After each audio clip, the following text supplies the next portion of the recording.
Rápidamente le voy a pedir que se ubique en el libro de Mateo. Hoy tengo una palabra allí en una porción, pero antes quiero contarles una anécdota. Veía yo, o mejor dicho, me llamaba una sobrina con un problema que quería que le solucionara. La gente piensa que yo soy muy inteligente, realmente no soy muy inteligente, pero me gusta leer mucho y tengo el defecto que se me quedan las cosas grabadas. Para mí es un defecto porque cuando yo aprendí a leer, como no tuve un papá que me enseñara, mi mamá no sabía leer tampoco, así que me tocó aprender a leer básicamente autodidacta y me enviaban a la escuelita. Y yo veía todas las vallas que en la autopista y cada una las iba leyendo y se me quedaba en el cerebro. Y a mí eso me molestaba mucho, hasta que me sirve para aprender la escritura. Y me llamaba a mi sobrino y me decía: tío, tengo un problema. ¿Cuál es tu problema? Mi hijo me envió un teléfono nuevo de paquete y yo no sé para qué me lo envió, porque yo tengo un teléfono. Pero no te pongas brava, ponte alegre, te regaló un teléfono, qué bueno. Bueno, sí, ahí lo tengo, pero el problema es que los contactos no están allí. Y él me dijo que yo le metía el chip y ya estaba todo listo. ¿Y está tu hija allí, la de 15 años? Sí, ponla. Y la puso en la pantalla. Y le hago una pregunta muy sencilla y básica: ¿tú ayudaste a tu mamá a hacer el cambio? Sí, ok. ¿Le colocaste el guardar la información de WhatsApp? ¿Le hiciste una copia de seguridad al WhatsApp y una copia de seguridad en Google para que se guardara? Se rió. ¿Sí o no? No, tío. Y le dije a mi sobrina: tranquila, eso no hay problema. ¿Tienes el teléfono viejo, verdad? Sí, tío. Ok, no hay problema. Metes el chip allá, haces el respaldo y ya está todo solventado. Tío, lo borré. ¿Borraste el teléfono viejo? ¿Toda la información? Sí. ¿Y en el nuevo no borraste nada? ¿Ni en la nube? No puedes recuperar nada. Porque aunque tú creas que los teléfonos son inteligentes, no son tan inteligentes. Los teléfonos inteligentes no son tan inteligentes a menos que tú le metas la información y no te la puedan guardar. Y a medida que vaya desarrollando el tema, se van a dar en cuenta, o van a caer en cuenta porque le he dicho esta anécdota. Así que ya se quedó sin la información, así que la tiene que guardar uno a uno. El tema le he titulado hoy: la expresión del amor es el perdón. La expresión del amor es el perdón. Si usted estuvo la semana pasada con nosotros, recordará que nuestro hermano Renzo Maestre nos habló sobre el amor, sobre el amar a Dios y amar al prójimo. Un tema maravilloso que Dios le dio a mi hermano Renzo. Si usted lo vio, gloria a Dios. Si no lo vio, allí está en la página de la iglesia, tanto en Facebook como en YouTube. Todo el mundo tiene YouTube. Quizás no está en Facebook, pero en YouTube sí lo puede ver con tranquilidad y lo puede compartir. Y viendo eso, quise compartir con usted esto. Así que ubíquese en el libro de Mateo, el capítulo número 18, en el verso 35, que es el último versículo. ¿Ya lo tienen? Les doy tiempo. Mateo 18, 35. Dice así la escritura, Mateo 18, verso 35. Así también mi Padre Celestial hará con vosotros si no perdonáis de todo corazón cada uno a su hermano sus ofensas. Repito. Así también mi Padre Celestial hará con vosotros si no perdonáis de todo corazón cada uno a su hermano sus ofensas. Este capítulo, cuando leía este capítulo de Mateo, me llamó mucho la atención cuando Jesús, que está hablando allí, culmina este capítulo. Y quise compartirlo con usted porque muchos de nosotros que venimos al Señor y nos convertimos al Señor y tenemos 1 año en el Señor, o 5 años en el Señor, o 20 años en el Señor, Muchas veces, no sé usted, pero yo sí, yo tengo desde el año 90 aquí, desde agosto, es decir, que el próximo mes, si Dios permite, estaría cumpliendo 35 años que el Señor me alcanzó. Y cada vez que pasa un año, me doy cuenta lo que me falta en el Señor. Es decir, lo que me falta ser transformado, cambiado, vuelto a la imagen de Jesús. Cada vez que pasa un año me doy cuenta que me falta mucho.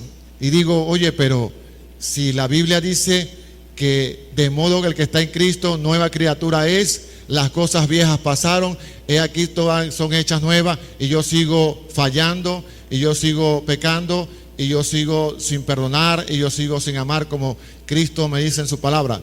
¿Qué está pasando?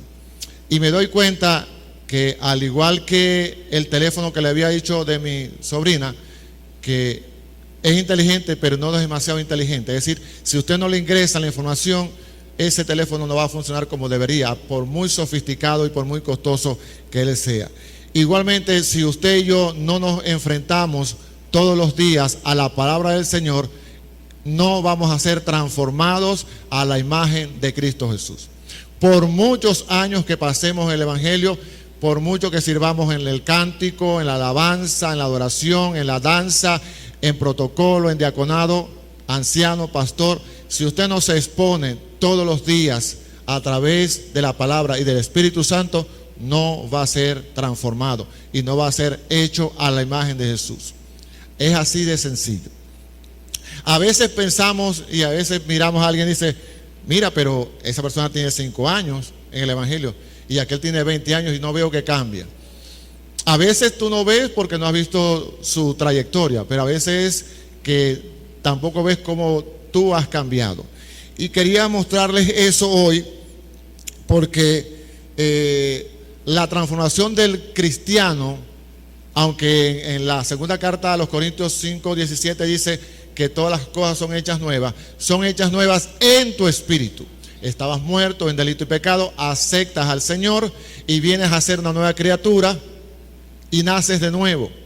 Pero en el caso mío, sigo sin cabello, sigo siendo negro. Bueno, no soy negro, soy moreno. Al menos eso dice la cédula. Y sigo siendo de acá, de la ciudad. Mi tamaño es el mismo, no cambia nada. Físicamente, externamente sigo siendo igual. Pero la Biblia dice que ha ocurrido un cambio, una transformación espiritual. Es más, dice la Biblia que he sido llevado al reino del amado Hijo del Señor Jesús. Es decir, al reino del amado Hijo de Dios, que es Cristo Jesús. He sido trasladado. Yo sigo aquí, mi cuerpo sigue aquí, pero espiritualmente estoy en la presencia del Señor porque he sido santificado por su sacrificio en la cruz del Calvario. Pero sigo fallando. Y usted y yo vemos eso. ¿Pero por qué ocurre eso? Simplemente porque entramos en un proceso de santificación. Y dentro de ese proceso de santificación está el perdonar. Y por eso le digo que la mayor expresión del amor es el perdón. La Escritura dice, porque de tal manera amó Dios al mundo que dio a su Hijo unigénito para que todo aquel que en Él cree no se pierda, mas tenga vida eterna. Es decir, mostró su amor a través de perdonar a la humanidad. Y también en Romanos dice, mas Dios muestra su amor, que siendo aún pecadores, Cristo murió por nosotros. Muestra su amor, expresa su amor. ¿Cómo? Perdonándolo a usted y perdonándome a mí. Así que para yo decir que estoy amando, debo estar perdonando. Y esa es la parte que más nos cuesta a los seres humanos, y eso incluye los cristianos. Nos cuesta a un mundo perdonar. Un mundo nos cuesta perdonar. Y aquí en el capítulo 18 dice en la Escritura, en el verso 7, dice así: ay del mundo por los tropiezos, porque es necesario, ¿qué dice? Es necesario que vengan tropiezos, pero hay aquel hombre por quien viene el tropiezo. usted y yo vamos a tropezar y hay gente que se va a encargar de hacernos tropezar. Y muchas veces esa persona que nos hace tropezar, nos enojamos con esa persona y nos cuesta perdonar a esa persona. Porque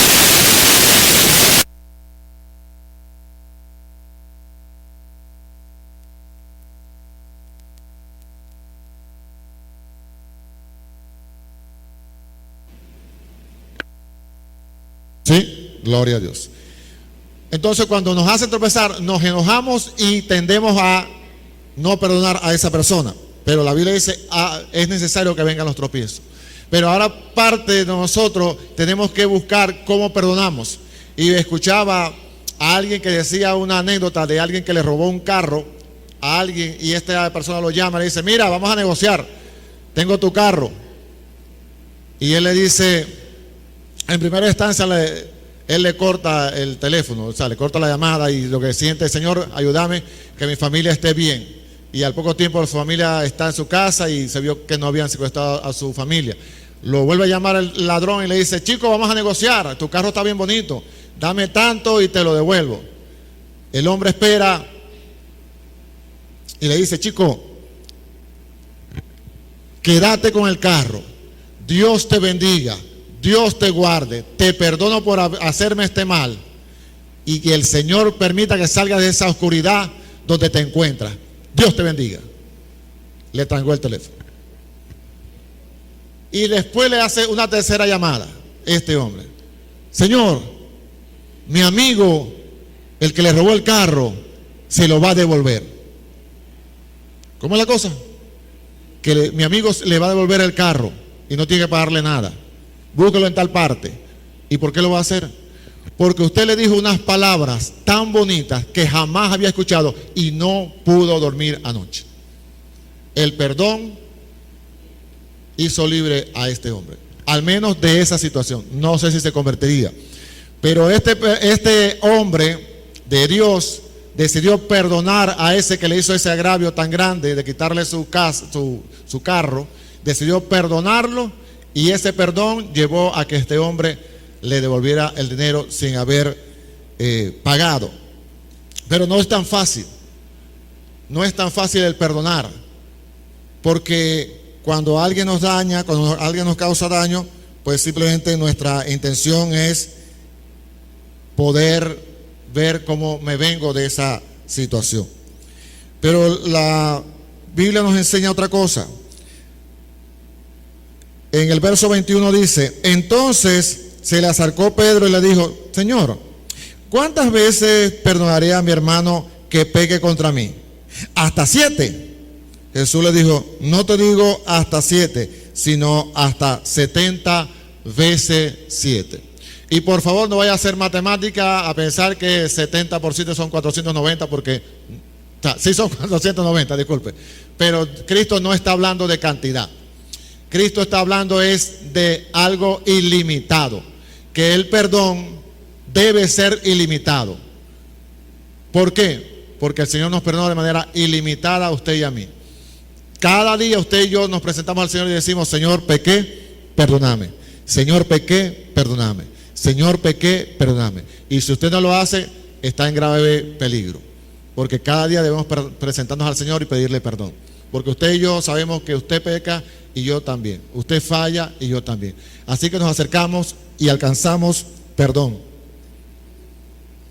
Pero así, de esa forma como recibimos perdón, debemos dar ese perdón, como lo recibimos. Y Pedro, por supuesto, de salido, como buen maracucho, le dice, bueno, 7 veces, no, 70 veces 7.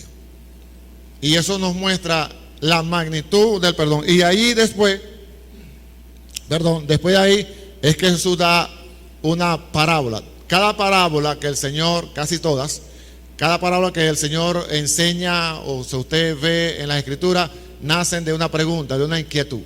Y Jesús le narra la historia de los 2 deudores que tenía deuda con un rey y les llama y le dice, mira, págame lo que me debes, 10,000 talentos, no tengo, Señor, pero tenme paciencia que yo te voy a pagar todo. Y dice que el rey, teniendo misericordia, dice, vaya, tranquilo, no me paguéis nada, le perdona la deuda. Después se consigue a un discípulo, a otro hermano, y le dice: chico, pagame los 100 talentos que me debéis. Y le dice lo mismo: teneme paciencia que yo te voy a pagar todo. Y dice que no, va y preso, te voy a demandar, y lo mete preso. Y después vienen unos consiervos y le dicen: Señor, mire, al que usted perdonó, mire lo que le hizo al otro. Y él lo llama y le dice: siervo malvado, toda la deuda que tenías te la perdoné porque me rogaste. ¿No debías tú también tener misericordia de tu hermano? Y eso me llama mucho la atención, porque conforme al perdón que usted recibe, usted debe darlo. Pero a veces no entendemos o no vemos la magnitud de que tanto Dios nos ha perdonado. Y por eso viene a mi mente siempre la historia de aquella mujer que llegó y le lavó los pies al Señor con sus lágrimas y se los secó con los cabellos y se lo besaba. Recuerde, en ese tiempo la gente caminaba por esas calles que no eran de cemento, eran de tierra. Así que Jesús y todos sus discípulos tenían los pies sucios, llenos de polvo, sucios, muy sucios.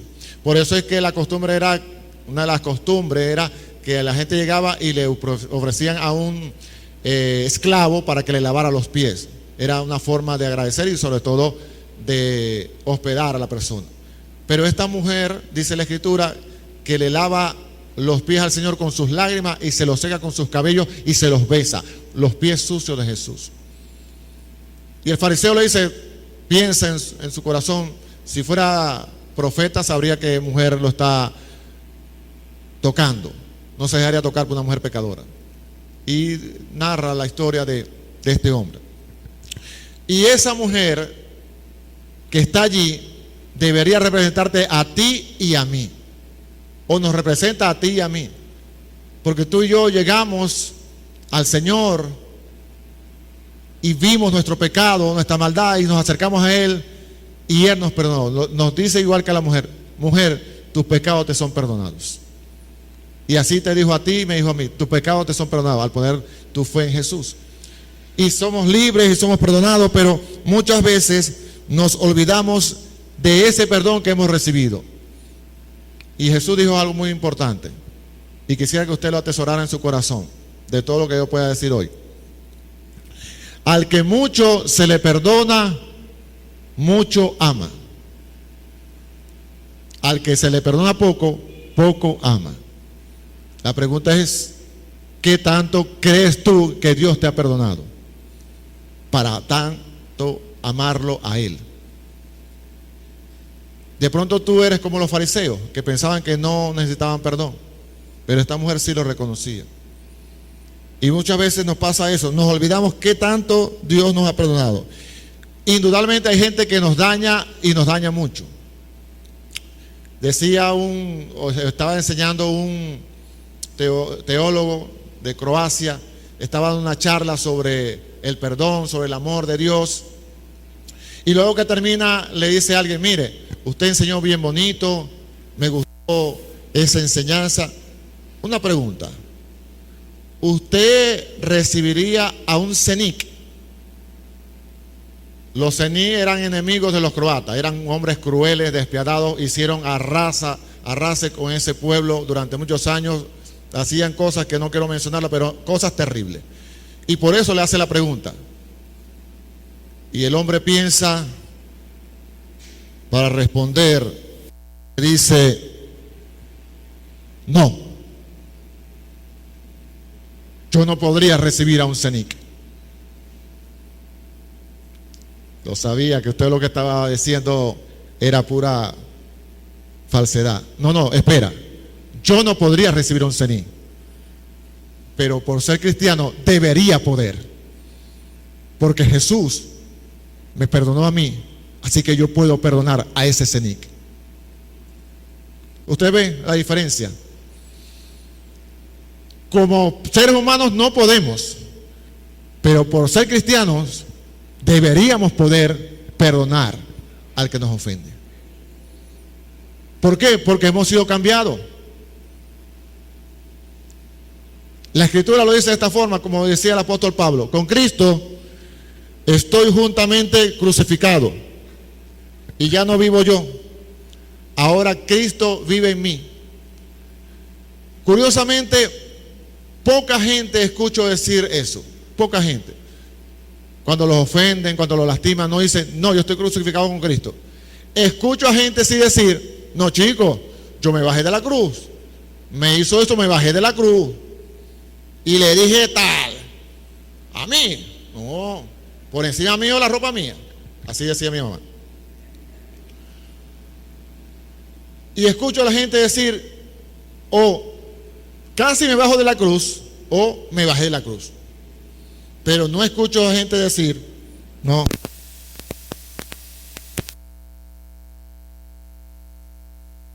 crucificado. Yo con Cristo estoy juntamente crucificado. Ya no vivo yo.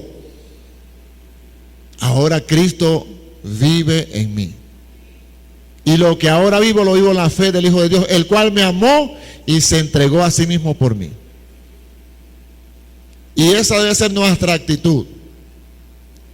Entender que estamos muertos con Cristo Jesús. Y hemos sido resucitados a una vida nueva. Y es allí donde tenemos que estar usted y yo, entendiendo que usted y yo no podemos, pero al ser cristianos, al ser transformados, al ser nacidos de nuevo, al ser nuevas criaturas, sí podemos. Sí podemos perdonar a los que nos ofenden. Y debemos perdonar a los que nos ofenden. Pero hay tres cosas que tenemos que entender sobre el perdón. Una, el tener la capacidad de perdonar. Y eso solamente se logra con el poder del Espíritu Santo. La segunda cosa, pedir perdón. ¿Cuán difícil es pedir perdón? Había una canción muy vieja del grupo Chicago que se llama qué difícil es decir lo siento. It's so hard to say I'm sorry. Qué difícil es decir lo siento. Qué difícil es pedir perdón. Steven, perdóname. Elizabeth, perdóname. Qué difícil. Pero cuán liberador es pedir perdón. Porque cuando usted pide perdón, usted se libera, se quita esa carga de encima y libera a la otra persona. Y es muy importante el perdón, porque el perdón nos va a ayudar a vivir una vida conforme a la Escritura. Y el perdón es muy necesario en nuestras relaciones interpersonales, en el trabajo. Me decía un amigo que compartí una palabra con él esta semana, me decía, Argenis, esa palabra que me diste me llegó en el momento preciso, porque tenía unas ganas de decirle a fulano tal cosa en mi trabajo, porque ahí lo colocaron en una buena posición en ese lugar, y mucha gente le tiene envidia porque el hombre está brillando allí, pues. Y la intención de él era, ¿qué le hago a este? Pero cuando escuchó que en Cristo Jesús nosotros estamos llamados a perdonar, cambió su actitud. Y dije, bueno que escuchaste eso. Porque si nosotros no entendemos que debemos perdonar, nos va a ser difícil llevar unas relaciones sanas en el trabajo, con los vecinos. Usted se imagina que usted y yo nos agarremos con el vecino. ¿Cómo le predicamos el evangelio? ¿Cómo me va a escuchar a ese hombre si yo me agarro con el vecino a cada rato? Sí, es verdad, muchos de nosotros nos ponen difíciles. Hay vecinos que no se dejan amar. Sí, es verdad. Yo tuve uno en el Caujaro. Hoy yo sabía que al salir del servicio, cuando yo llegara, hasta las 12 o hasta el otro día, todos los fines de semana, me quedaba a tres casas y era un profesor. Así que me puse a orar por él. Me puse a orar por él. Y después de un tiempo llegué y ya no había wikiti. Se fue del sitio. De hecho, lamentablemente salió de manera bastante terrible. El punto es que es verdad, hay gente que a veces no se deja amar, pero usted y yo estamos llamados a amar y a perdonar. Y porque esa es la expresión del amor, el perdón. Y la otra cosa es que el perdón nos ayuda a tener relaciones sanas entre familia, entre el esposo. Es verdad que a veces la vida matrimonial es muy, muy difícil, muy difícil. Escuchaba a alguien decir, mira, lo que pasa es que hay hombres que quieren la mujer del Proverbio 31, la mujer virtuosa. Pero ¿sabes qué? Si tú quieres una mujer del Proverbio 31, tienes que ser un hombre de Efesios 5. A mí me dio risa. Y le voy a decir por qué. No soy profeta, ni soy hijo de profeta, pero le voy a decir algo que yo sé de todos los que están acá. Prepárese. ¿Están listos?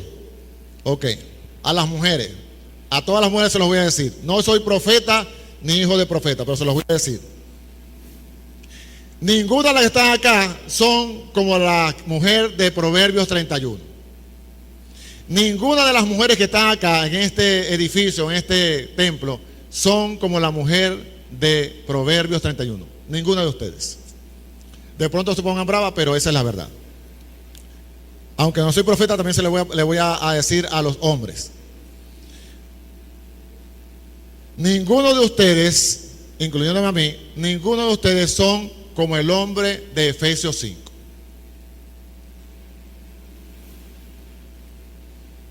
Porque si fuésemos como el hombre y la mujer de allí, seríamos perfectos.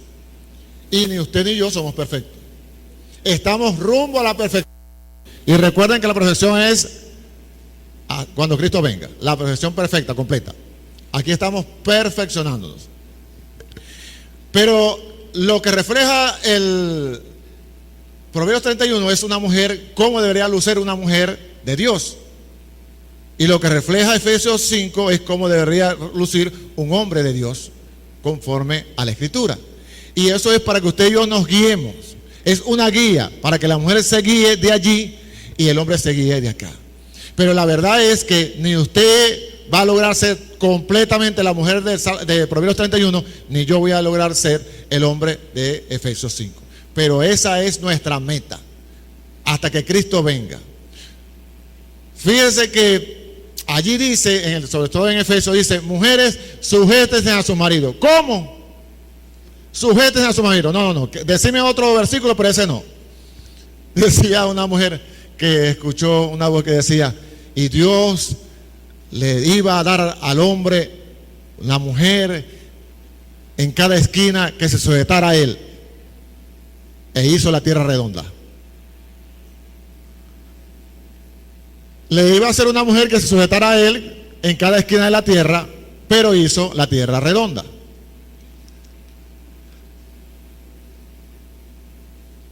La mujer le es difícil sujetarse al hombre.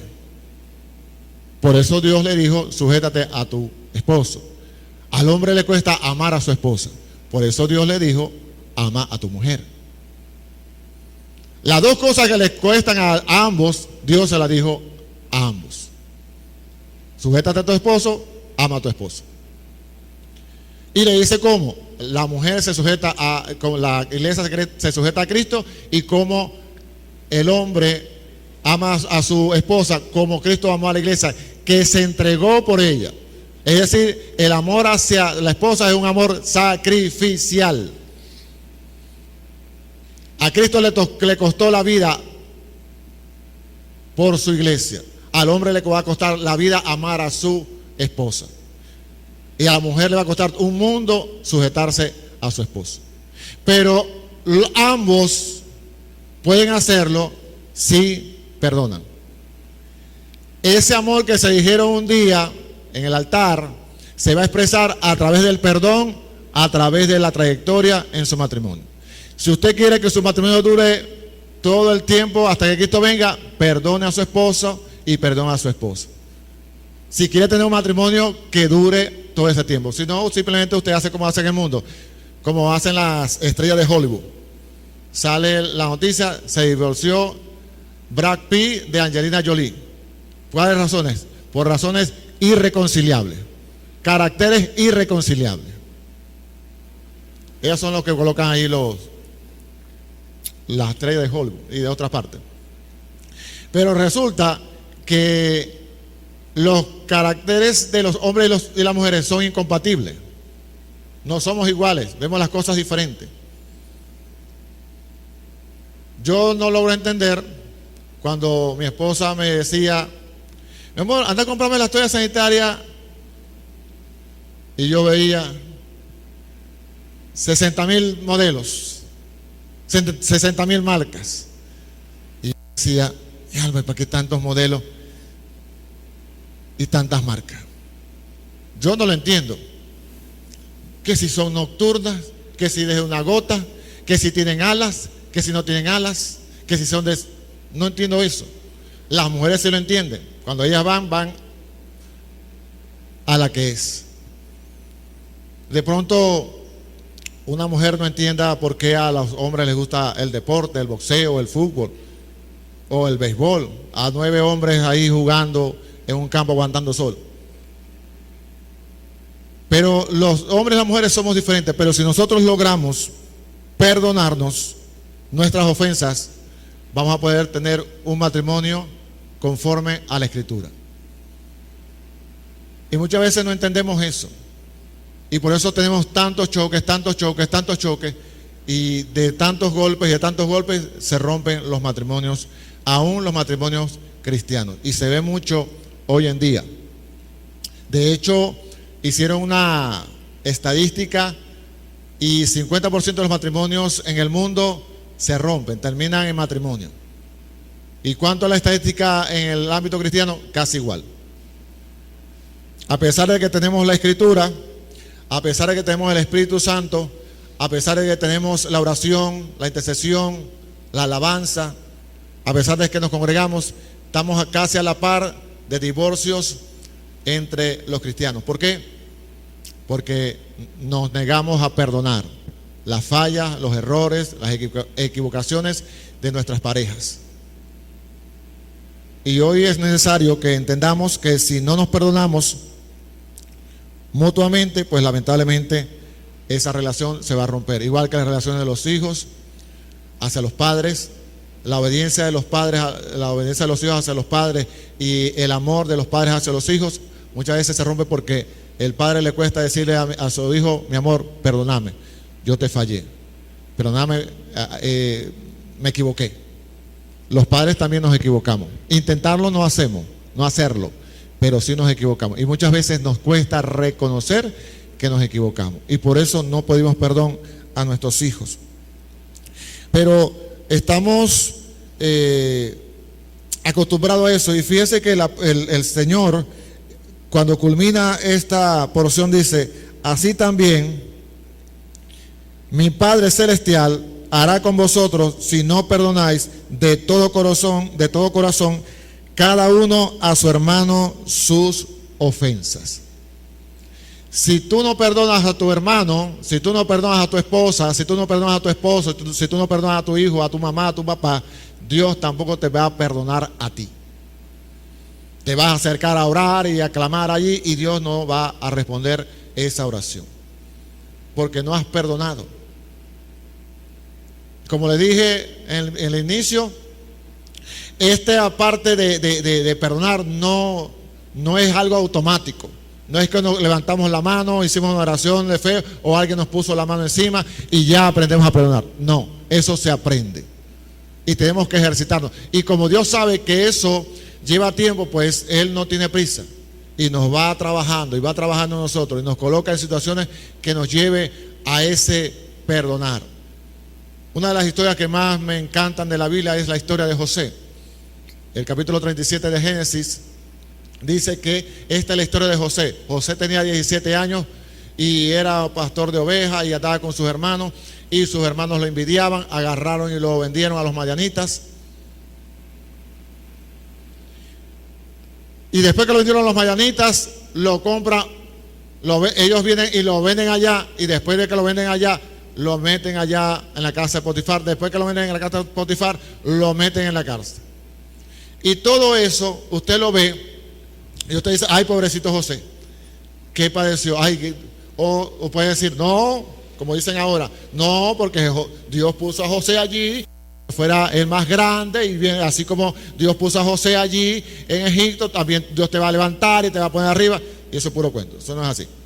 La razón por la cual Dios colocó a José allí, porque Dios había determinado salvar a Israel de la extinción del hambre que vendría, y también bendecir al pueblo de Egipto.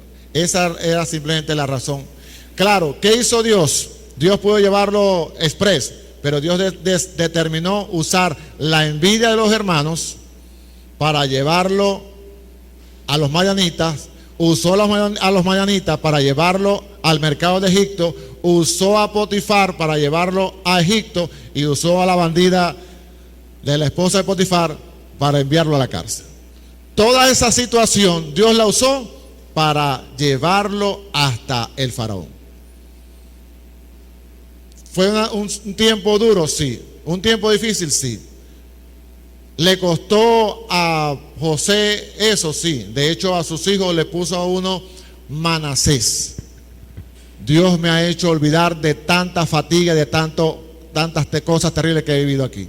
Y al otro le puso Efraín, que significa fructífero, porque Dios me hizo fructificar en la tierra de mi aflicción. No es que no sufrió, sufrió y mucho. Al punto que cuando se da a conocer a sus hermanos, mira, yo soy José, el que ay Dios mío, este es José, Dios mío, nos va a castigar, nos va a meter preso. Ahora sí es que se la va a cobrar de nosotros, porque ¿te acordáis cuando yo te dije, no lo vamos a vender? Y él nos rogaba y no le hicimos caso. Ahora sí, verdad, bájate, el segundo al mando después de Faraón. No, ya estamos listos. ¿Y qué le dice José? No tengan temor. Ustedes pensaron hacerme mal, pero Dios lo cambió a bien. Y les dice algo más que me llama mucho la atención. Ustedes no me enviaron aquí. Dios me envió delante de ustedes para salvar a muchos pueblos. Y dice la Biblia que los abrazó y los besó. Los perdonó. Y lo mismo vemos con el caso de Jacob y Esaú. Viene Jacob, arma una triquiñuela y le roba la primogenitura, y después le roba la bendición. Y dice la Biblia: cuando mi papá se muera, yo te voy a matar. Me robaste la primogenitura y ahora me robaste la bendición. Cuando papá se muera, te voy a matar. Me la voy a cobrar. Y dice la escritura que le llega esa noticia a su mamá y dice: mira, tu hermano se está consolando, esperando que se muera tu papá para matarte. Vete. Y se fue. Y usted sabe que estuvo por allá 20 años, después regresa y dice: Señor, regresa a tu tierra. Y cuando él va a regresar, empieza a armar a la gente, 3 escuadrones. Bueno, si él ataca a este, bueno, se salva a este, y se saca a este. Mire, lleven este regalo a mi señor Esaú. Y cuando él va para allá, dice: mira, Esaú, allá viene Esaú, con 400 hombres. Dios mío, 400 hombres, me va a acabar mi hermano. Y llega este hombre y le dice: mi hermano, ¿y de quién son todo esto? Para ti, mi señor. Este regalo es para ti. Y dice que se abrazaron y se besaron. Sea para ti eso, mi hermano. Yo tengo bastante. Se perdonaron ambos. Este por traicionarlo y aquel por causarle ese dolor a su hermano. Ambos se perdonaron y se abrazaron y se besaron.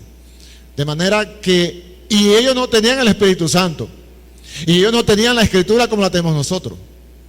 Pero aún así Dios obró tanto en Jacob, que se cambió a Israel, y en Esaú.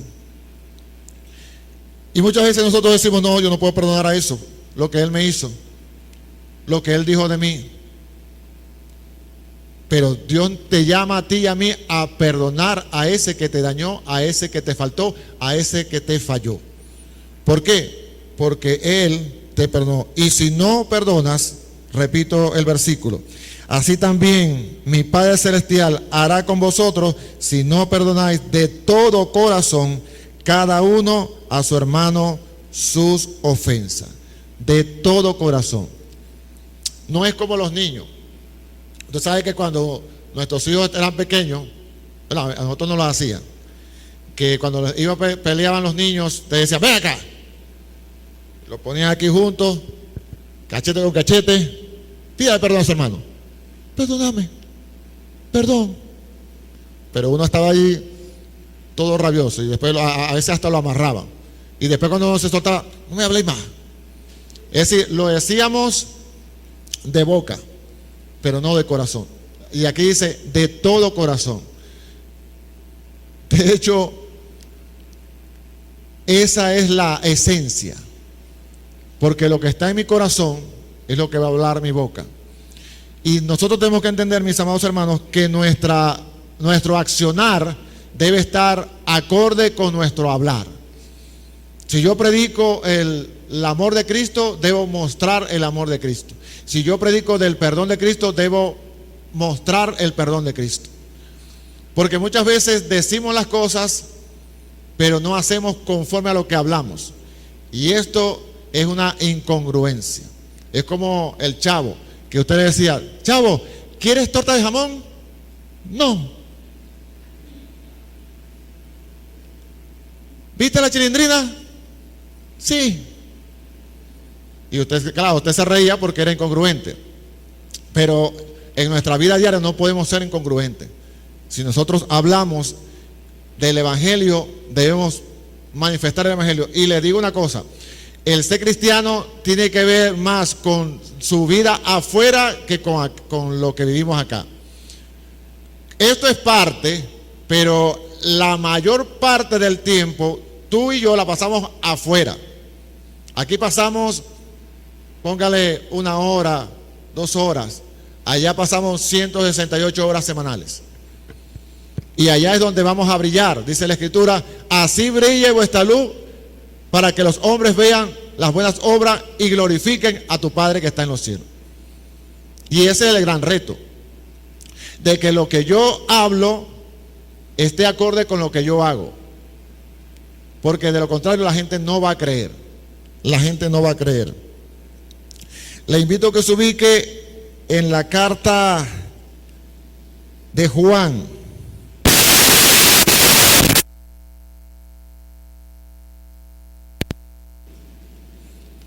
De un ataque magnético, cibernético, electrónico, pero no pueden con nosotros. La primera carta del apóstol Juan, el capítulo número 2, verso 6. Este es uno de los versos más retadores para usted y para mí. Primera de Juan 2:6. El que dice que permanece en él, en Jesús, debe andar como él anduvo. Repito, el que dice que permanece en él debe andar como él anduvo. Es decir, yo soy cristiano, debo andar como Cristo anduvo. ¿Cómo Cristo anduvo? Perdonando, amando, obedeciendo al Padre. Lo vemos en la Escritura. Para los que me conocen o los que no me conocen, yo tuve una mamá y un papá, por supuesto, pero mi papá nunca vio de mí, nunca me reconoció, y eso que me vio muchas veces. Nunca me dio su apellido, y cuando yo era un muchacho, él me prometió darme la ropa de Navidad, y yo me ilusioné. Y cuando llegó el momento, papá, el regalo, vente el otro sábado. Papá, el regalo, vente el otro sábado. Papá, el regalo, vente el otro sábado. Y así me tuvo varios sábados, hasta que me di cuenta que todo era mentira. Me llené de rabia y de rencor contra él. No te llamo más papá. Pasó el tiempo y Dios me sanó de eso. Y lo volví a llamar papá y lo bendecía.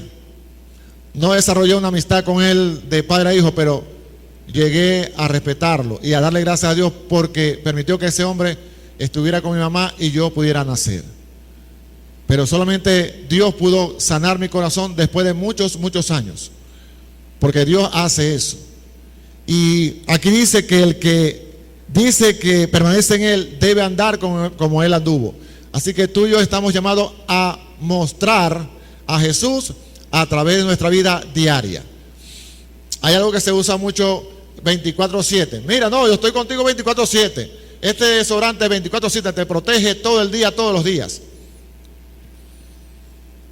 Pero curiosamente nosotros no entendemos que nuestra vida cristiana debe también ser así, 24/7.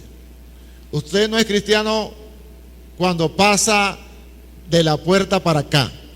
No, usted es cristiano de la puerta para acá y de la puerta hacia allá, en su trabajo, en su estudio, en su casa. De manera que su accionar debe ser cónsono con lo que vive aquí. Dios no nos pide perfección, porque si fuera eso, lamentablemente todos estamos descalificados. Dios nos pide es integridad y coherencia y fidelidad y obediencia. Eso es todo lo que Dios nos pide a ti y a mí. Obediencia, fidelidad e integridad y transparencia. Que como somos aquí, seamos allá en nuestra casa, seamos allá en nuestro trabajo, seamos allá con nuestro vecino, seamos iguales. Porque si no, viviríamos enmascarados, con una fachada. Y Jesús le molesta mucho eso. Le molesta tanto que dedicó un capítulo completo en Mateo hablando sobre los hipócritas, porque ustedes que le colocan carga, ustedes dicen vivir una vida y no la viven igual. De hecho, le dice a ellos, a los discípulos, dice: hagan como les dicen los fariseos, hagan como ellos les dicen, pero no hagan como ellos hacen, porque dicen y no hacen. Y ese es el reto para ti y para mí, vivir como decimos que servimos al Señor. Permanecemos en Cristo, vivamos como un cristiano.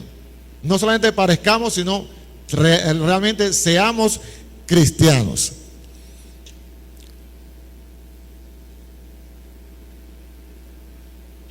El Hijo de Dios está llamado a ser totalmente diferente a cómo actúa aquel que no conoce al Señor.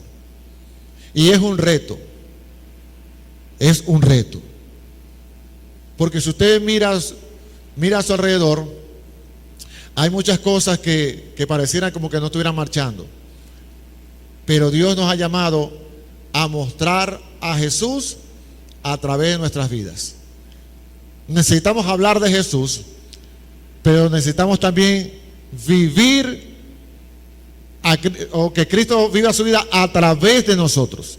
Que la gente pueda ver a Jesús a través de nosotros. Porque la gente no ve a Jesús a menos que usted muestre a Jesús. Una vez, hace mucho tiempo, había una canción que decía: somos sus manos, somos sus pies, somos los hijos del gran rey. Y la Biblia dice: ustedes son linaje escogido, real sacerdocio, pueblo adquirido por Dios, nación santa. Y después que dice todo eso, dice: para que anunciéis las virtudes de aquel que los llamó de las tinieblas a su luz admirable. Tenemos que alumbrar en un mundo oscuro. Si tú conoces al Señor, pues tienes que vivir como Él anduvo. Y si no lo conoces, hoy tienes la oportunidad de seguirle, de recibirle y de honrarle. Porque si lo que tú haces no está acorde con lo que tú dices, algo está mal. Y te aseguro que no es la palabra. Te aseguro que no es la palabra. Eres tú y soy yo. Jesús dijo: por sus frutos los conoceréis. Vayan pasando los músicos. Por sus frutos los conoceréis. Vuelvo a repetir: Dios no pide perfección. Dios pide obediencia y fidelidad y transparencia en nuestras vidas. Usted y yo vamos a fallar, usted y yo vamos a tropezar, nos van a poner zancadillas. Usted y yo tenemos que luchar contra nuestra carne, contra el diablo y contra el mundo. 3 enemigos diariamente. El mundo nos trata de empujar para que volvamos para allá. Vente, ven a gozar, ven a disfrutar. El diablo te dice: no, chico, un pecado no va, no importa.